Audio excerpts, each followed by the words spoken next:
Eccoci qua, nella location consueta, cari telespettatori, dove noi parliamo in collaborazione, come vedete alle mie spalle, con lo SPCGL del Veneto, di cose particolarmente importanti e significative. A volte sono informazioni tecniche utili, a volte sono delle situazioni che ci portano a delle ricorrenze, che è importante, di cui è importante anche parlare.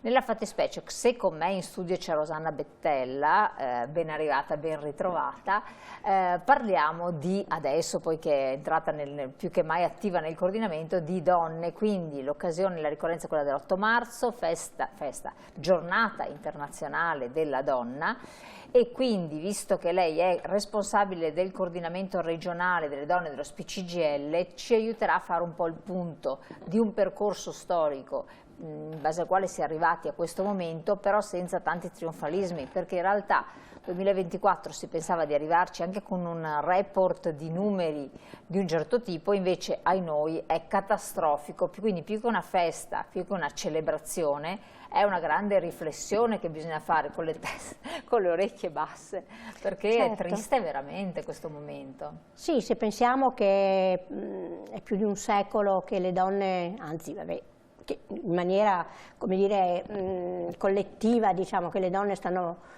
facendo battaglie per il riconoscimento della parità, no? Tra donna e uomo, per i loro diritti, eccetera, ci viene un po' di magone, come dire, che non siamo ancora riusciti ad arrivare a questa benedetta parità, e da tenere presente che è un obiettivo dell'agenda 2030, quindi nel 2030 nei paesi cosiddetti occidentali, cosiddetti più avanzati, la parità fra donna e uomo dovrebbe essere conquistata, arrivata, ma siamo ben lontani. Infatti mettiamo la slide successiva, perché lì fa il punto su alcuni aspetti sui quali bisognerebbe comunque arrivare, no? Quindi da un lato senza dubbio le donne nella storia hanno avuto dei successi importanti, sì, e vanno ricordati, questo è un dato di fatto. Sì, certamente non siamo rimaste ferme alla fine dell'Ottocento e primi del Novecento, ci mancherebbe. Però l'aspetto 2, cioè riflettere sull'effettivo rispetto dei diritti delle donne, questo appunto ci lascia ancora al 1800, ci va sempre a tornare indietro. In più, alla luce dell'avvenimento e della tragedia più grande che è il femminicidio, con quello che è avvenuto qualche giorno fa proprio qua vicino a Padova, insomma a Bovolenta, con l'uccisione di Sara Burattin, a dicembre con l'uccisione di Vanessa a Riese Pio X e a ottobre con l'uccisione di Giulia Cecchettin. E quindi avere ancora queste tragedie, dover piangere, essere molto tristi per queste vittime innocenti è davvero una sconfitta, la consideriamo una sconfitta, perché cosa dobbiamo fare qualcosa, dobbiamo trovare la strada perché si cominci a calare nei numeri invece che aumentarli, e in più sulle disparità, le disuguaglianze che continuano a esistere nel mondo del lavoro e nella società. C'è stata una ricerca proprio di una settimana fa da parte dell'INPS, voluta dal Comitato di Vigilanza, in cui sono rappresentate anche le organizzazioni sindacali, sulla disparità proprio anche in termini di pensione fra donna e uomo. Io sono del sindacato pensionati, è chiaro che mi occupo principalmente di questo, però il divario che c'è nel mondo del lavoro tra donne e uomini, che ormai viene considerato intorno al 30%, si riflette inesorabilmente sulle pensioni. È ovvio che sia così. E quindi questo è davvero molto molto grave, tenendo conto della precarietà dei lavori, che sempre di più sono presenti nel mercato del lavoro, insomma, e delle difficoltà e dei numeri anche qua ancora insufficienti dell'occupazione femminile, quando invece se un governo fosse attento a questo obiettivo, no, dell'occupazione femminile, io non dico al 100%, ma certamente almeno raggiungere la percentuale che è intorno al 63%, quella è la media che è la media europea. Noi siamo al 42-43%, infatti, intanto un chiedo po' più alti nel Veneto, però perché è una delle regioni in cui ci sono più fabbriche, più aziende, più insomma. Bisogna vedere le condizioni però a questo punto con cui però, uno assume. appunto, e le condizioni continuano ad essere disparitarie, diseguali, perché? Perché poi a livello sociale e familiare non c'è una condivisione degli oneri della cura che ricade solo ed esclusivamente ancora una volta sulle spalle delle donne. Mentre la cura bisogna che tutti, donne e uomini, se la mettano in testa, la cura è a carico di tutti. Certo, questo è fondamentale. Quindi se si hanno figli bisogna parlare di genitorialità e non di maternità, quindi solo un tema legato alla madre, no? Ma deve essere legato ai genitori. E quindi anche nel mondo del lavoro bisogna essere attenti a questo. In un paese che sta perdendo abitanti, c'è un invecchiamento sempre più elevato della popolazione e questo è un bene, è un progresso, è segno di progresso, ma non si fanno figli.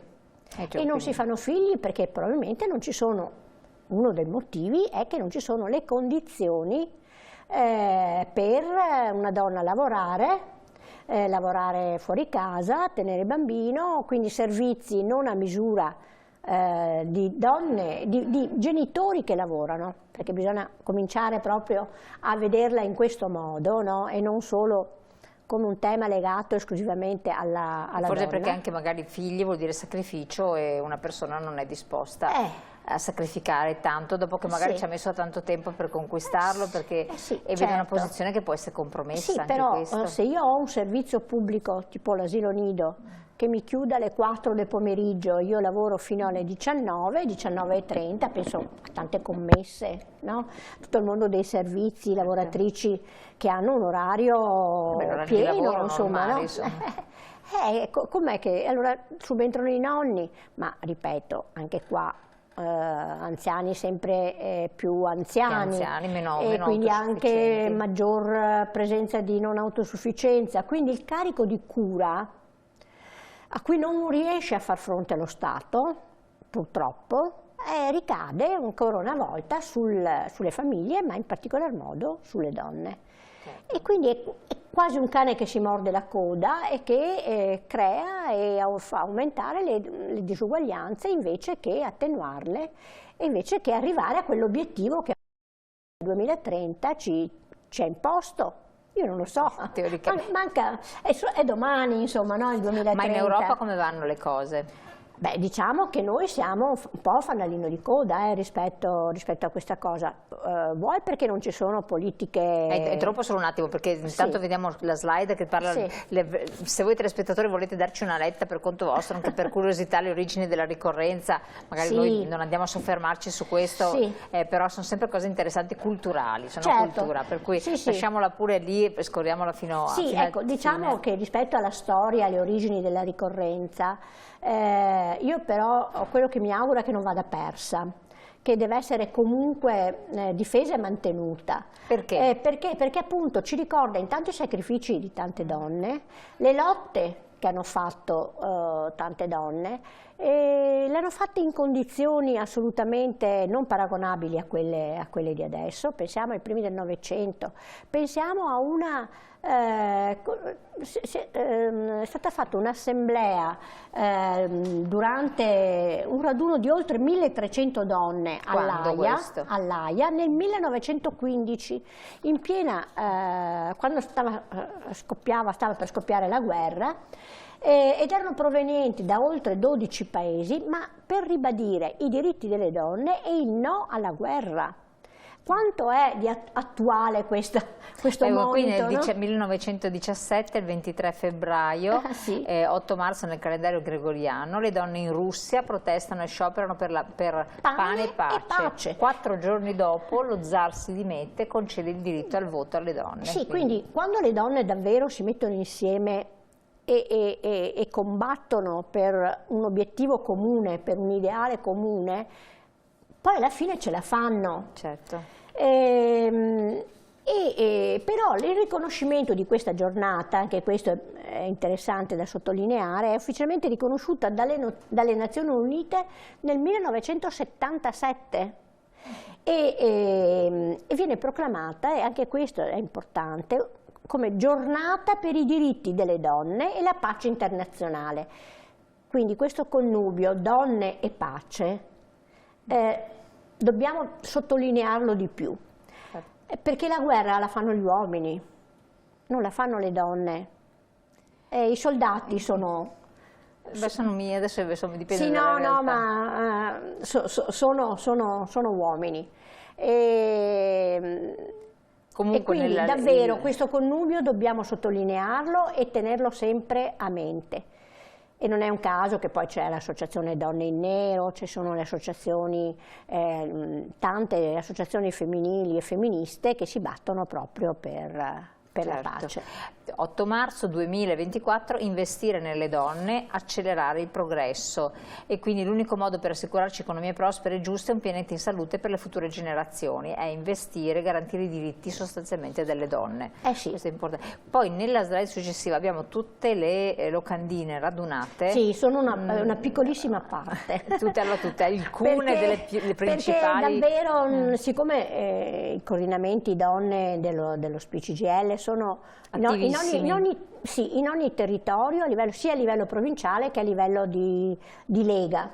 E davvero c'è una rincorsa ogni anno a mettere in campo iniziative, ma poi c'è un'iniziativa che avviene in molte realtà, che è quella, il giorno dell'8 marzo, andare a incontrare le donne che sono ricoverate nelle RSA, nelle case di riposo, cosiddette case di riposo.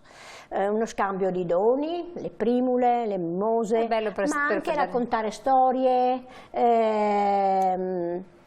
portare magari un piccolo spettacolino in alcune realtà, insomma è questa vicinanza, no? Questa sorellanza, ecco, chiamiamola così, è una bellissima iniziativa, che è davvero anche molto significativa e molto importante.